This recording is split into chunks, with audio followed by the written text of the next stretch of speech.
Going into the first episode of Rescue Knights, Quest for the Dragon's Tooth, I really didn't know what to expect going into it and out, considering we didn't have a promo for it, and mostly everything was going to be mysterious as to what would happen in it. And I gotta say, from my perspective at least, I thought this episode delivered really well, and it even might have the potential to be the best episode of Season 8, the best introduction episode to a sub-series, and if the momentum keeps going, maybe even the best sub-series of the series. Now, I've rarely done episode reviews in the past, so I'm going to try my best and cover everything that is significant.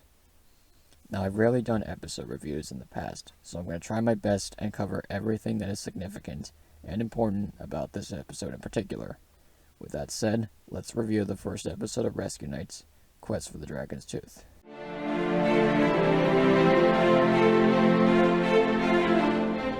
To start off, we're going to look at the title, which has the word quest in it, and if you recall, the first Mission Plot episode, Quest for the Crown, also had the word quest in it, which is an interesting reference and a good tie-in to both the first episodes of their respective subseries.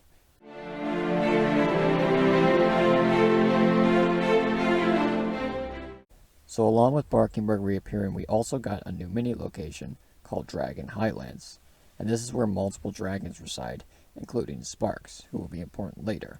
And I have a little problem with this, and that refers to continuity. For one, before this episode aired, dragons didn't exist in Paw Patrol's universe, as they only appear in Dream episodes. But it seems like they all of a sudden now exist, due in part of this sub-series, focusing on the medieval time period. This is erasing all the continuity on dragons for the last 7 seasons of the series. But I will say this though, it's Paw Patrol, and it's not going to always follow continuity. And if the writers and the runners of the show want to go down this path, then let them do it.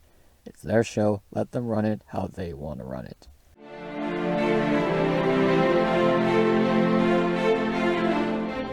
Rescue Knights introduces a new character and villain named Claw, a former knight of Barkingburg, who was denied due to breaking one of the most important knight rules, and that is to never disturb a dragon, which gets him denied, which brings us to the present.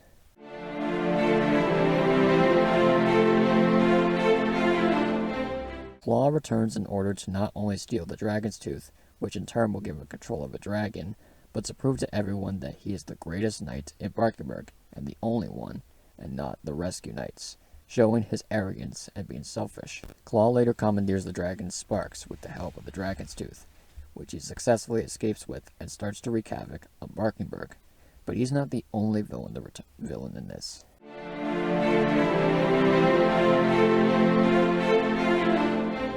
Sweetie returns in this episode but isn't the main focus of it, and gets about a minute of screen time.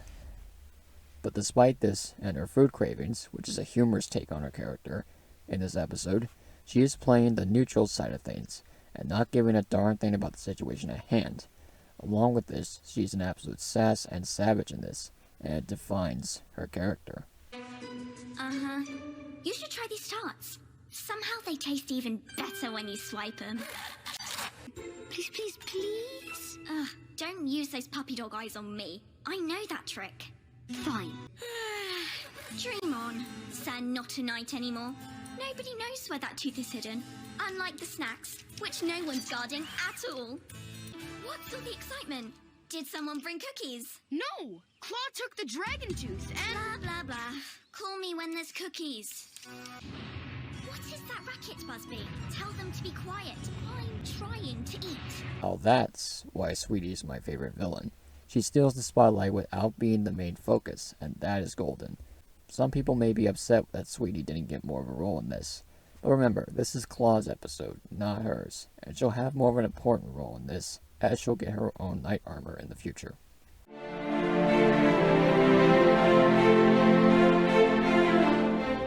I was not expecting a Paw Patrol pup to be the center of attention in this episode, but it's Marshall who's taken the helm, and actually gets some good development in this, something that we rarely see for characters in the sub-series nowadays.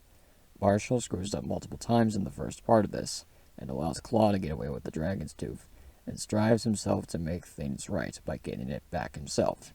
We'll get back to that shortly.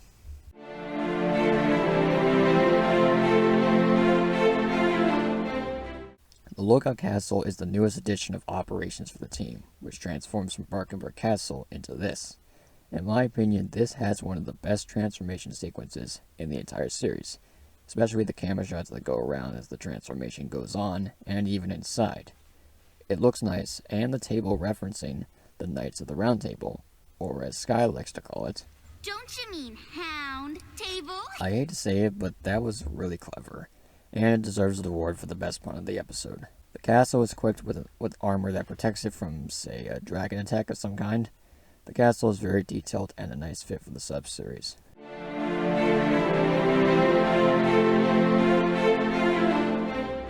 See what I did there with that title? Anyway, Claw vs. Marshall, a banner that spans sometimes over the course of the episode, with Claw taunting Marshall a few times in this. Claw just being selfish by saying he's the better knight over him. Not to mention he tried to attack Marshall with Spark's fireballs, even commenting that you're supposed to fight fire with fire, not water. Of course, sensing Marshall has an unfair advantage. And this all ends when Marshall takes the dragon's tooth and upon landing off Sparks, breaks it as he lands, resulting in Claw's defeat as he can't control Sparks. And he ends with the pups, Marshall in this one, being put into the royal storybook as a result of their actions.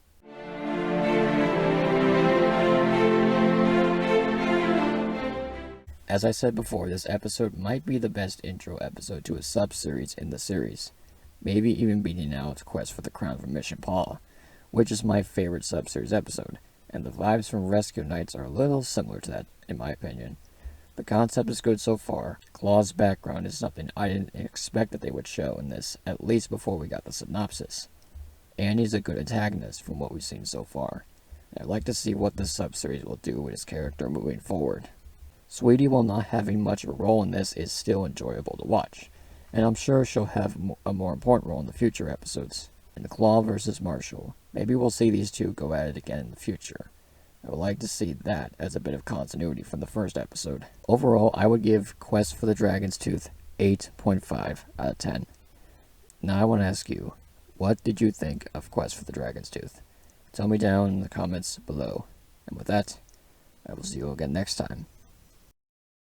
Now wait a minute, I feel like I'm forgetting something. No, I feel like I covered everything. Hold up, let me check my notes. Let's see here. Oh, I see I was missing. Okay then. This is only just the beginning, and things are about to get interesting from here on out. But that will be for another day. Until next time, goodbye.